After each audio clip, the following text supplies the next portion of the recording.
Well, more with our panel shortly, but now to Talking Pictures, and as I'm sure many of you are aware, the host of Talking Pictures, Mike Bowers, this week lost his dad, Peter Bowers, who was one of the most respected political journalists of the last 40 years. So as a tribute, we'll now replay part of a Talking Pictures segment that Mike did with his father in 2003. And the topic of the conversation, as it happened, was leadership challenges. Hi, I'm Michael Bowers and I'm pictorial editor with the Sydney Morning Herald newspaper. Come to Old Parliament House in Canberra this morning to talk pictures with veteran political commentator Peter Bowers. He also happens to be my father. How many challenges did you see in this house, do you think? Not enough. Not enough. They're great fun. We might deal with some of the more memorable challenges that during your time here, and we'll start with a fairly bloodless coup with when Hawke took over the leadership from Hayden. Well, it might have been bloodless, but it wasn't emotionless.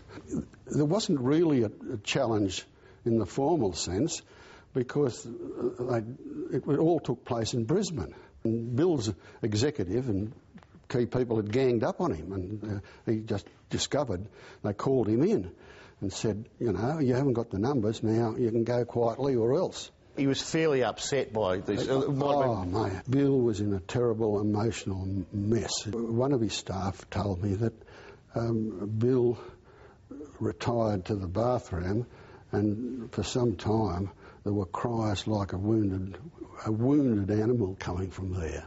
And when he got himself together, he came out, wiped his eyes and said, well, now that I've had my little weep, we'll move on. One of the more memorable challenges that occurred was on the other side of politics, and it was the roundabout of the Peacock-Howard years. You wrote once in one of your pieces, comment pieces about this time, that Howard and Peacock made a formidable team, except they find it very difficult to talk to each other. Precisely. You can't be loyal to them and challenged at the same time, can you? But, I mean, they seem to find some way of doing it. I mean, it was musical chairs, you know.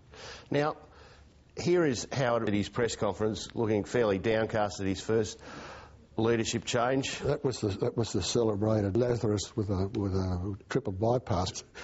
Great phrase. They must have been saving it up for the occasion. And yet he came back, so there's a lesson here somewhere. There's a lesson for every politician in what Howard's achieved. You've often said to me that political commentators that don't make a call at big events aren't worth the wage you pay them, so I'm going to put you on the spot. Who's going to win on Monday? Bill Crean.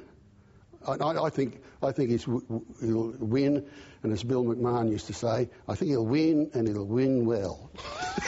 And is that it for Kim Beazley? Is that the last shot in the locker? Well, I don't know. How many times can you have a go? If they weren't politicians, I'd feel sorry for them. Dad, it's been a great pleasure having you on. Thanks very much for coming on Side Us. Thanks for the memory, Mike. And Peter Bowers, thank you for your the memory of Peter Bowers, and this is one of the best of them. The year was 1983. It was about 4 weeks before Malcolm Fraser lost government, and Peter Bowers was part of a Four Corners panel and interviewing Malcolm Fraser, and this was one of the great reporters' comebacks. Well, how do you rate your chances of still being Prime Minister after next Saturday? It'll be to the judgment of the Australian people. But I do not believe... I mean, many Australians are gamblers on the race course and I suppose with the poker machines. The Labor Party would be the biggest gamble in history with their children, with their families. I don't think Australians are going to take that gamble. You wouldn't look like a little bet on it, would you? The look on Malcolm Fraser's face with the price. The disgust.